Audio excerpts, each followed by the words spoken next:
صلی علی نبینا صلی علی محمد۔ عید میں حضور صلی اللہ علیہ وآلہ وسلم خوشیاں کیسے منایا کرتے تھے؟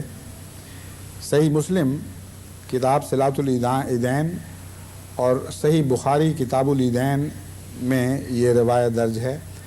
حضرت عائشہ صدیقہ رضی اللہ تعالیٰ عنہ بیان فرماتی ہیں کہ حضور صلی اللہ علیہ وآلہ وسلم گھر تشریف لائے جب عید کا دن تھا یہ، اور اس وقت میرے پاس جنگ بواس کے گانے، دو لڑکیاں جنگ بواس کے گانے گا رہی تھیں۔ آپ بستر پر لیٹ گئے اور اپنا چہرہ پھیر لیا۔ اس کے ساتھ کوئی سازینہ جو عربوں میں رائج تھا وہ بھی تھا، یعنی صرف آواز کے ساتھ سریلی آواز سے گانے نہیں گا رہی تھیں بلکہ کچھ تنبورہ وغیرہ بھی ساتھ بجا رہی تھیں۔ حضرت صلی اللہ علیہ وآلہ وسلم بستر پر لیٹ گئے اور اپنا چہرہ ان کی طرف سے پھیر لیا۔ اتنے میں ابو بکر آ گئے رضی اللہ تعالیٰ عنہ اور مجھے ڈانٹا اور کہا کہ حضرت صلی اللہ علیہ وآلہ وسلم کی موجودگی میں یہ شیطانی ساز اور باجا۔ انہوں نے بھی سریلی آواز پہ اعتراض نہیں کیا۔ آج کل کئی کٹر ملا قسم کے لوگ حرام قرار دیتے ہیں کہ عورت کی سریلی آواز سن لی جائے۔ سریلی آواز کس قسم کی سنی جاتی ہے، کس موضوع پہ سنی جاتی ہے، یہ بات طے کرتی ہے کہ آیا سننی مناسب ہے یا نہیں، اور یہ بات بھی کہ سننے والے کون ہیں اس کا بھی فرق پڑتا ہے کافی۔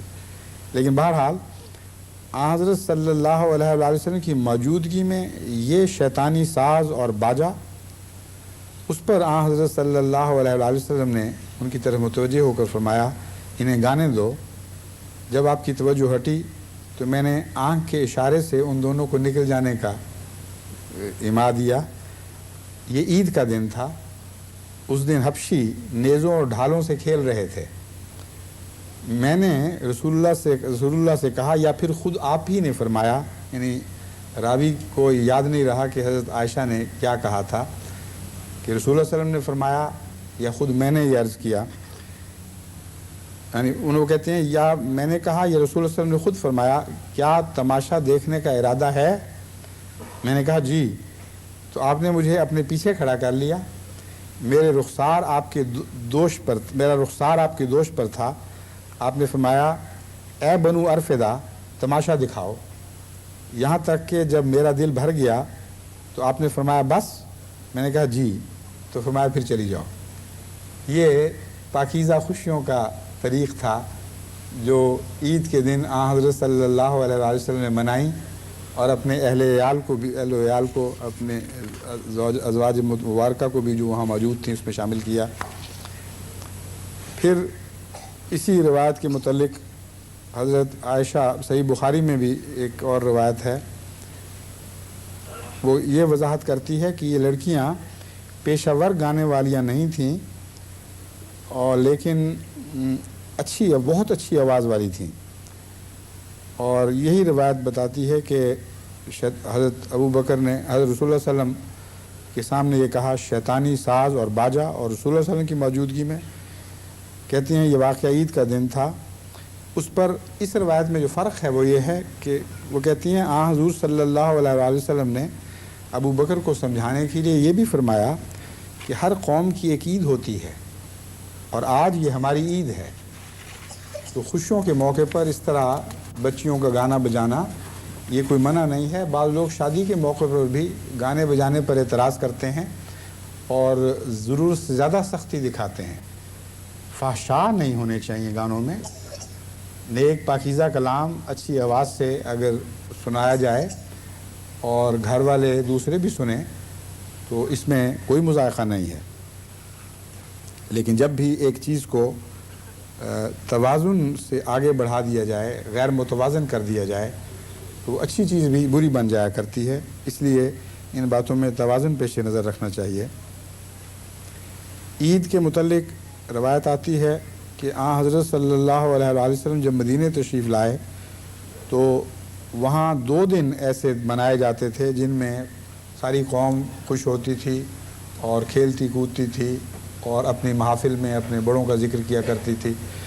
تو حضرت صلی اللہ علیہ وآلہ وسلم نے فرمایا ان 2 دنوں سے بہتر دن خدا نے تمہارے لیے مقرر فرما دیے ہیں، ایک عید الفطر کا دن اور ایک عید الاضحیٰ کا دن، عید الاضحیٰ کا دن یا عید الاضحیٰ کا دن۔ ایک اور روایت میں جو حضرت جابر ہی کی ہے یہ درج ہے، یعنی اس میں پہلے تو وہ روایت تھی یوں فرمایا کرتے تھے، یہ روایت ہے ایک عید کے موقع پر اس طرح ہوا، یہ ایک معین روایت ہے۔ کہتے ہیں حضور صلی اللہ علیہ وآلہ وسلم کے ساتھ عید کے دن نماز میں حاضر ہوا، آپ نے خطبہ سے قبل نماز پڑھائی جیسے کہ اب پڑھائی جاتی ہے ہمیشہ، نہ تو اذان دی گئی نہ ہی اقامت کہی گئی۔ پھر نماز سے فارغ ہو کر آپ بلال کا سہارا لیتے ہوئے کھڑے ہوئے، یہ غالباً اسی پہلی عید کا ذکر ہے، بلال کا سہارا لیتے ہوئے کھڑے ہوئے اور لوگوں کو تقویٰ کی تاکید فرمائی اور اپنی اطاعت کی رغبت دلائی اور لوگوں کو واضح و نصیحت فرمائی۔ پھر آپ عورتوں کی طرف تشریف لے گئے اور انہیں واضح و نصیحت فرمائی۔ یہی وجہ ہے کہ میں بھی عید کے بعد عورتوں کی طرف ضرور حاضر ہوتا ہوں، کیونکہ حضرت صلی اللہ علیہ وآلہ وسلم کی یہ سنت تھی اور ان کا یہ حق ہے کہ ان سے بھی جا کر کچھ مختصر خطاب کیا جائے۔ لمبا خطبہ آپ نہیں دیا کرتے تھے عورتوں میں جا کر، لیکن مختصر خطاب ضرور فرمایا کرتے تھے اور انہیں واضح و نصیحت فرمائی۔ اس موقع پر جب کہ صدقہ عید الفطر جاری ہوا تھا، آپ نے عورتوں کو واضح نصیحت فرماتے ہوئے فرمایا کہ صدقہ دیا کرو ورنہ تم اکثر جہنم کا ایندھن بننے والی ہو۔ اس پر ایک خاتون کھڑی ہو گئیں، ان کے متعلق فرمایا حضرت جابر کہتے ہیں ایک سرخی مائل سیاہ رنگ خاتون، یعنی ایسا سیاہ رنگ جو سیاہی میں شدت نہ رکھتا ہو بلکہ اس پہ سرخی دوڑتی ہو، اس رنگ کی خاتون تھیں، اٹھیں اور وہ کوئی اپنے علاقے کی بلند مرتبہ معزز خاتون تھیں۔ انہوں نے عرض کیا کیوں یا رسول اللہ، عورتوں پہ کیا آفت آئی ہے کہ انہی کو آپ نے جہنم سے ڈرایا ہے؟ حضرت صلی اللہ علیہ وآلہ وسلم نے فرمایا اس لیے کہ تم شکوے شکایت بہت کرتی ہو اور اپنے خامدوں کی ناشکری کرتی ہو۔ جابر بیان کرتے ہیں کہ اس پر خواتین نے اپنے زیورات، کانٹے، بالیاں اتار کر حضرت بلال کے چادر میں ڈالنی شروع کی تاکہ اس صدقہ و خیرات کے ذریعے ان کی غفلتوں کا ازالہ ہو اور اللہ تعالیٰ ان سے راضی ہو۔ سنن نسائی میں بھی یہی روایت ہے اور صحیح مسلم کتاب صلاۃ العیدین میں بھی یہی روایت درج ہے۔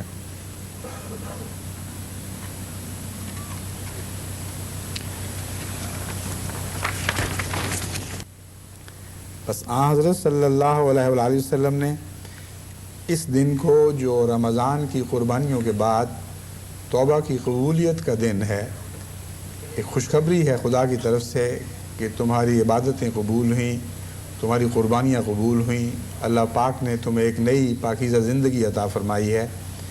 اس خوشی میں جو دن منایا جاتا ہے اسے عید کہا جاتا ہے اور اس میں یہ دعا شامل ہے کہ بار بار یہ دن ہم سب پر آئیں اور بار بار ہم خوشیوں سے اکٹھے اس دن میں سے گزریں۔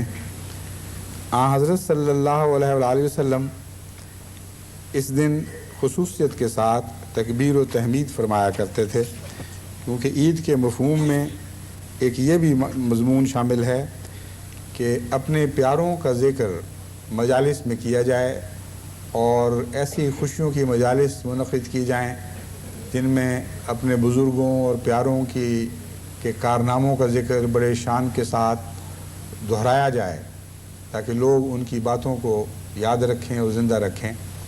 یہ مفہوم زمانہ جاہلیت کی خوشیوں کے دنوں کی منانے کے طریق سے اخذ کیا گیا ہے اور ان کی بھی عیدیں ہوا کرتی تھیں اور ان عیدوں میں خصوصاً وہ محافل منعقد کر کے اپنے آباء و اجداد کی شان میں بڑے بڑے شاندار قصیدے پڑھا کرتے تھے اور اسے ذکرہ کہتے تھے اپنے پیاروں کی یاد کو زندہ کرنا۔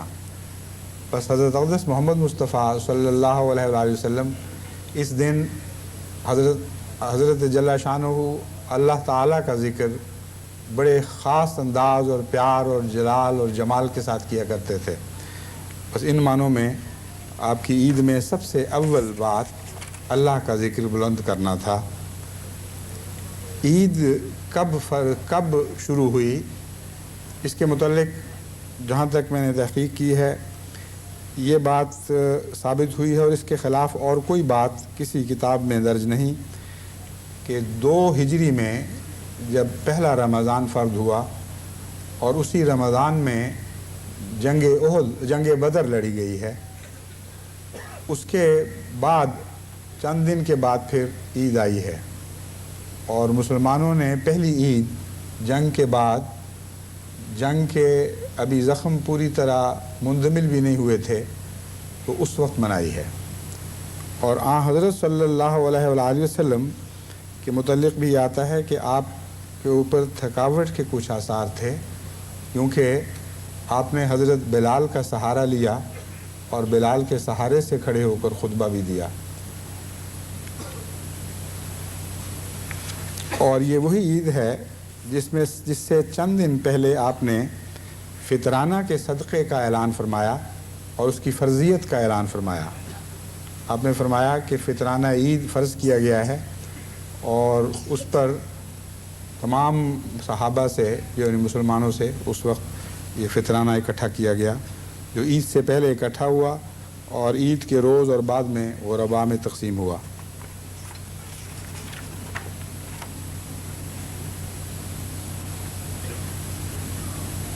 حافظ ابن کثیر بھی اسی روایت کے قائل ہیں، اور وہ بیان فرماتے ہیں کہ اسی موقع پر یعنی پہلی عید پر پہلی مرتبہ حضور صلی اللہ علیہ وآلہ وسلم مسجد سے باہر کسی بیرونی میدان میں گئے اور وہاں عید منائی، اور بعد کی سب عیدیں پھر اسی طرح ہوا کرتی تھیں، یعنی مسجد میں عید پڑھنے کی بجائے باہر کسی کھلی میدان میں لوگ اکٹھے ہوتے تھے۔ اور اس میں ایک حکمت یہ پیش نظر تھی کہ عید زیادہ وسیع علاقے کے لوگوں کو اکٹھے ہونے کا نام ہے، صرف ایک شہر کے لوگوں کا جامع مسجد میں اکٹھا ہونا پیش نظر نہیں ہوا کرتا، بلکہ وسیع علاقے کے لوگ ایک جگہ اکٹھے ہوں اور ایک دوسرے کی خوشیوں میں شریک ہوں۔ اس لیے عام مسجدیں لازماً چھوٹی ہو جاتی ہیں، اور حضور صلی اللہ علیہ وآلہ وسلم نے اسی حکمت کے پیش نظر باہر نکل کر کھلے میدان میں عید پڑھائی۔ اس آپ کے سامنے سترے کے طور پر جو نیزہ گاڑا گیا کہ وہ نیزہ تھا جو نجاشی نے حضرت زبیر کو تحفتاً دیا تھا، اور اس کے بعد پھر یہی عادت بن گئی کہ جب بھی حضور اکرم صلی اللہ علیہ وسلم عید کے لیے تشریف لے جاتے تو سامنے سترے کے طور پر یعنی قبلے رخ کی تعیین کے لیے تاکہ آگے سے کوئی گزرے تو نماز میں خلل واقع نہ ہو، نشان کے طور پر ایک نیزہ گاڑ دیا جاتا ہے، سوٹی گاڑ دی جاتی تھی۔ اس موقع پر نجاشی کا دیا ہوا نیزہ گاڑا گیا، اور آئندہ ہمیشہ یہی ہونا تھا اور یہی ہوتا رہا۔ حضرت صلی اللہ علیہ وآلہ وسلم نے جو خطبات عید دیے ہیں ان کا خلاصہ مختلف روایات میں ملتا ہے۔ ایک روایت کے مطابق جو حضرت جابر بن عبداللہ کی روایت ہے، حضور صلی اللہ علیہ وآلہ وسلم اپنے خطبے میں اس طرح خدا کی حمد و ثنا فرماتے کہ جس کا وہ حقیقی طور پر اہل ہے، یعنی غیر معمولی انہماک اور جوش اور ولولے کے ساتھ اللہ تعالیٰ کی حمد بیان فرمایا کرتے تھے۔ ایک روایت میں آتا ہے عید کے موقع کی نہیں مگر ایک دوسرے موقع کی ہے، اس سے اندازہ ہوتا ہے کہ یہ کیا بات کہی گئی ہے کہ کس طرح اللہ تعالیٰ کی حمد، اس طرح اللہ کی حمد بیان فرماتے جیسا کہ حق ہے، کہ حضرت صلی اللہ علیہ وآلہ وسلم نے ایک موقع پر ممبر پر چڑھ کر خدا کی حمد و ثنا بیان کرنی شروع کی۔ آپ کی آواز بلند اور پرشوقت ہوتی چلی گئی، آپ کا چہرہ تمتمانے لگا، اور ایسا جلال ظاہر ہوا کہ اس کی شدت کے ساتھ ممبر کانپنے لگا جس پر آپ کھڑے تھے۔ اور احباب سننے والوں پر بھی ایک لرزہ طاری ہو گیا۔ بس اس شان کے ساتھ حضرت اقدس محمد مصطفیٰ صلی اللہ علیہ وآلہ وسلم اپنے رب کا ذکر بلند فرمایا کرتے تھے، اور عید میں یہ مفہوم داخل ہے کہ اپنے بڑوں اور بزرگوں کا ذکر کیا جائے، اور اللہ سب سے بڑا ہے، اس لیے عید کے دن سب سے زیادہ اللہ ہی کا ذکر بلند کرنا چاہیے۔ پھر وہ کہتے ہیں کہ پھر فرمایا کرتے کہ جس کو وہ ہدایت دے اسے کوئی گمراہ نہیں کر سکتا۔ یہ وہی خطبہ ہے جو مسنون خطبہ ہم ہر جمعے میں بھی پڑھتے ہیں۔ من یہدہ اللہ فلا مضل لہ ومن یضللہ فلا ہادی لہ۔ جسے اللہ ہدایت دے اسے کوئی گمراہ نہیں کر سکتا، جسے وہ گمراہ ٹھہرا دے اسے کوئی ہدایت نہیں دے سکتا۔ سب سے سچا کلام کتاب اللہ ہے، اور بہترین ہدایت محمد کی ہدایت ہے۔ یہ وہی ہدایت ہے جس کا میں نے ابتدا میں ذکر کیا۔ اگر حضرت محمد مصطفیٰ صلی اللہ علیہ وآلہ وسلم کی ہدایت کسی دور کو نہ پہنچے تو ان کی اپنی بدبختی اس کی راہ میں حائل ہوتی ہے۔ اس ہدایت کو دوبارہ جاری کرنے کا طریق آسمان سے اس ہدایت کا دوبارہ نازل ہونا ہے، اور انہی معنوں میں آنے والے ہدایت دینے والے کا نام مہدی رکھا گیا، یعنی پہلے وہ خود ہدایت یافتہ ہوگا، پھر ہدایت دینے کا اہل بنے گا،